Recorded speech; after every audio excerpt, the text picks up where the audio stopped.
You've probably heard the adage, it takes a village to raise a child. Well, increasingly, that village is virtual. In online parenting groups, I see more and more families posting that they are desperate to find childcare. And I can relate because my family has faced it too. I asked in a local moms group on Facebook how hard it's been to secure childcare, and the responses flooded in. I had a baby during COVID and still cannot find childcare, and she's 2. I work from home, care for my children 5 and 2 while working, and it is hard. We are about to take our son out of daycare because we can't afford it anymore. Care prices are outrageous, and with rent and literally everything else going up, we are having a really hard time financially. I'm a stay-at-home mom because of the cost of childcare. My husband and I crunched the numbers, and it would actually cost more for me to work.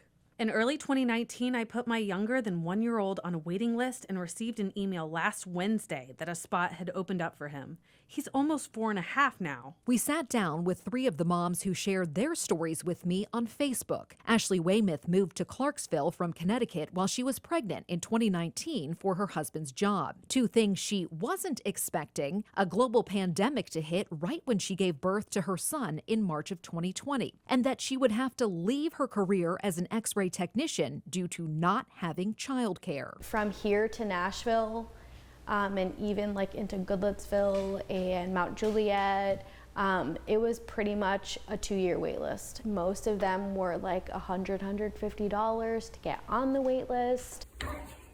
And just about 2 years later, Weymouth's son finally made it off a wait list, but she's only been able to go back to work on a per diem basis due to the inflexibility of daycare. If he gets sick, or they call me, or the teacher is sick, or we just had like an outbreak of pink eye in his classroom, like someone's expected to come get him, and there's just certain careers that you can't just leave.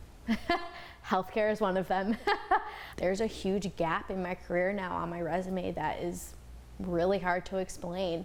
You know, it's like COVID only goes so far to explain things, but to say to someone, well, I couldn't find childcare. Sweet baby. Sweet baby Niley arrived 5 months ago. Legina Montgomery is now a mom of 3 and going through a divorce. Not only did every daycare she called have a 2-year wait list, the hours don't fit with her schedule, working evenings and sometimes weekends in a salon. This is not gonna work. I need to get back to work soon after I had this baby. So then I was like, okay, let me try to see if I can find a sitter. I checked around, it's like the professional nannies now are going for $25 an hour. They charge by the hour. Montgomery did hire a sitter. The cost is a big chunk of her paycheck, but she's passionate about her job and the example she's setting for her kids. That's one thing that my son mentioned about me. He said, one thing about mom, she's hardworking. And I'm like, yeah, whether it's in the home or outside the home. It's draining, it's tiring, and just keep going day to day and make the most of it. Daria Greer is an Antioch mom of 2 who works from home. Her older daughter is in school, but she just found out her 3-year-old spot at childcare was cut from 4 days a week to 2. At work, there's a certain quota and a certain time limit that you have to do things in, and it's a struggle. I mean, I literally work and I'm like, oh, 10 minutes, I gotta go make lunch. I gotta go put her down for a nap. I've gotta take her potty. Like, there's all these different things. And then their children, they want the attention too.